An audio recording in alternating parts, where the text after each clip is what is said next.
बोल रहे हैं 4.1 का दूसरे का तीसरा सवाल। क्वेश्चन है रोहन की मां उससे 26 वर्ष बड़ी है, उनकी आयु वर्षों में का गुणनफल अब से 3 वर्ष पश्चात 360 हो जाएगा।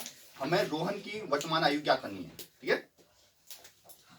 तो समझेंगे रोहन की वर्तमान आयु अगर निकालनी है आपने, क्वेश्चन है दूसरे का तीसरा। इस क्वेश्चन में वैसे द्विघात समीकरण निकालना है वैसे आपने, है ना। तो माना रोहन की वर्तमान आयु x वर्ष निकाल दीजिए। माना रोहन की वर्तमान आयु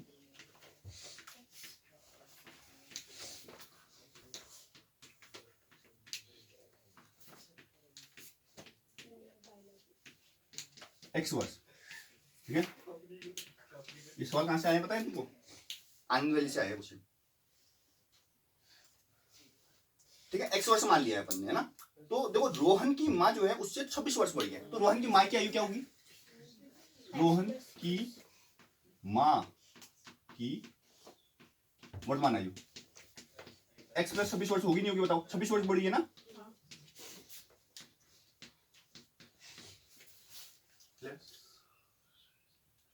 उनकी आयु का गुणनफल अब से 3 वर्ष पश्चात 360 हो जाएगा। 3 वर्ष बाद की बात करें तो अब लिखेंगे रोहन की अब से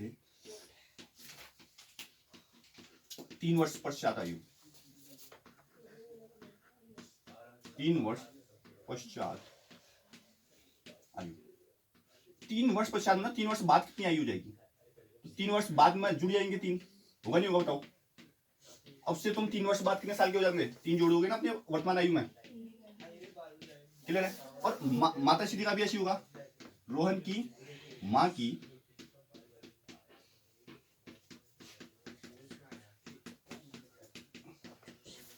गाली दे रहा, हंसो मत।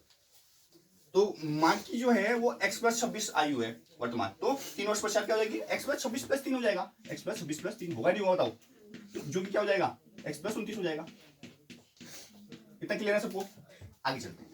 अब जो बोल रहा है वो उनकी आयु का गुणनफल अब से 3 वर्ष पश्चात 360 है।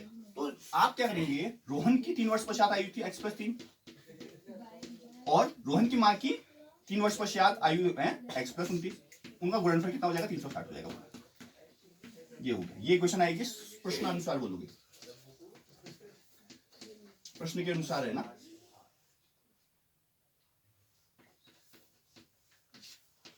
ठीक है, देखो अब मल्टीप्लाई करो इसको, दो तरीके से मल्टीप्लाई कर सकते हो। तो ऐसा करो, एक फॉर्मूला लगा दो, x plus A X plus B क्या होता है? X square plus A plus B X plus A B, वो फॉर्मूला लगाओ, शॉर्ट होगा है ना।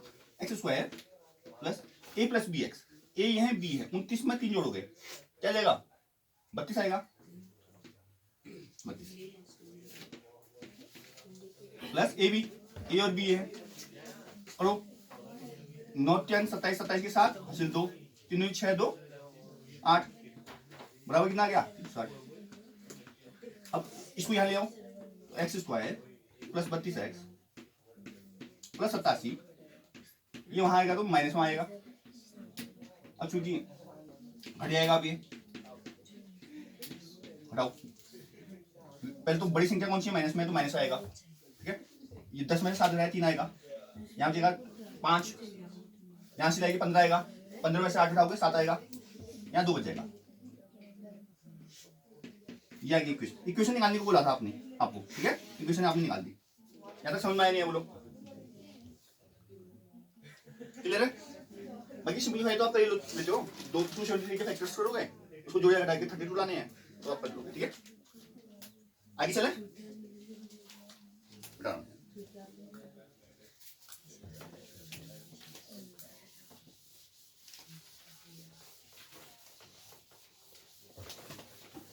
अब आते हैं रेलगाड़ी वाले सवाल में, जो कि मोस्ट इंपोर्टेंट सवाल है। ठीक है, तो सवाल है, एक रेलगाड़ी 480 किलोमीटर की दूरी समान चाल से तय करती है। ठीक है, तो समान चाल है, जो उसकी स्पीड है वो इक्वल है। ठीक है, सेम है। यदि इसकी चाल 8 किलोमीटर प्रति घंटा कम हो तो वह उसी दूरी को तय करने में 3 घंटे अधिक लेती है। हमें रेलगाड़ी की चाल ज्ञात करनी है। ठीक है, तो चाल ज्ञात करनी, तो चाल मान लेते हैं।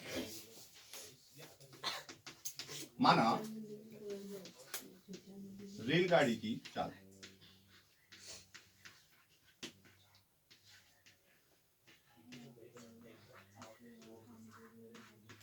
एक्स माना क्योंकि देखो किलोमीटर प्रति घंटा बोला है उसने, तो किलोमीटर प्रति घंटा भी हो गया है ना, जिसमें बोला है उसी में मानोगे, इसे चेंज करना नहीं पड़ेगा आपको ना, मान लिया आपने।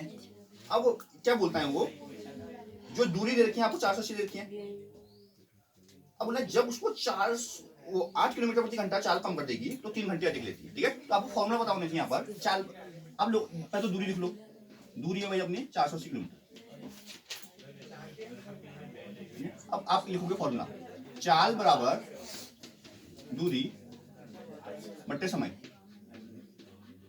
तो यहाँ समय की बात हो रही है, देखो समय दिया है वहां 3 घंटे, तो समय के अकॉर्डिंग चेंज करेंगे इस फॉर्मूले को, ठीक है। समय बराबर क्या होगा, दूरी बट्टे चाल हो जाएगा।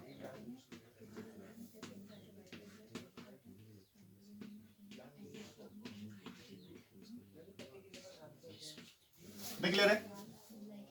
अब क्या लिखेंगे हम, प्रश्नानुसार। प्रश्न के अनुसार क्या बोलता है प्रश्न, जब क्या कर देते हैं अपन, 8 किलोमीटर प्रति घंटा कम कर देंगे,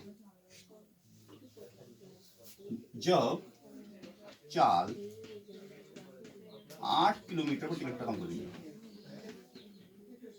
कम कर देते हैं, तो चाल क्या हो जाएगी उस टाइम, चाल हो जाएगी अपनी एक्स माइनस 8 हो जाएगी, सॉरी 8 किलोमीटर प्रति घंटा होगा नहीं होगा बताओ, क्योंकि एक्स चाल थी 8 कम कर दो बोल रहा है, तो एक्स माइनस 8 हो जाएगी, तो यहां तो क्लियर है। अब तो ये अब फॉर्मूला लगाएंगे इसमें, ठीक है। चाल बराबर दूरी बट्टे समय वाला, तो दूरी क्या है 480 है, और चाल क्या है एक्स माइनस 8 है, ना समझ आया, दूरी बट्टे समय, दूरी बट्टे चाल, सॉरी दूरी बट्टे चाल, समय बराबर दूरी बट्टे चाल, तो दूरी 480 थी, समय क्या है, चाल क्या है एक्स माइनस 8, क्लियर है ना। अब जो प्रश्न में बोला है ध्यान से सुनना, यदि इसकी चाल 8 किलोमीटर कम हो जाती है तो वह दूरी तय में 3 घंटे अधिक लेती है। इसमें से घटा दोगे पहली चाल, पहला समय 480 बट्टे पहले एक्स था, देखो कितना समय ज्यादा ले रहा है 3 घंटे। ये क्वेश्चन किसको समझ नहीं आया बोलो, पहले दोबारा समझा देता हूं। देखो उसने बोला है सवाल में, यदि इसकी चाल 8 किलोमीटर प्रति घंटा कम हो तो वह उसी दूरी को तय करने में 3 घंटे अधिक लेती है, ठीक है। अगर हमने क्या किया, 8 किलोमीटर प्रति घंटा कम कर दिए, तो उसी दूरी को तय करने में ना वो पहले से क्या 3 घंटे अधिक ले रही है। पहले क्या थी, कितना समय था, मान लेते हैं इतना था, 480 तो दूरी थी, एक्स चाल थी, तो जो आएगा वो आएगा समय पहले, है ना। उसमें से हमने 8 कम करके जो समय निकाला, उसके अंतर कितना आना चाहिए, 3 आना चाहिए, ये प्रश्न बोल रहा है, क्लियर है ना। आगे चले,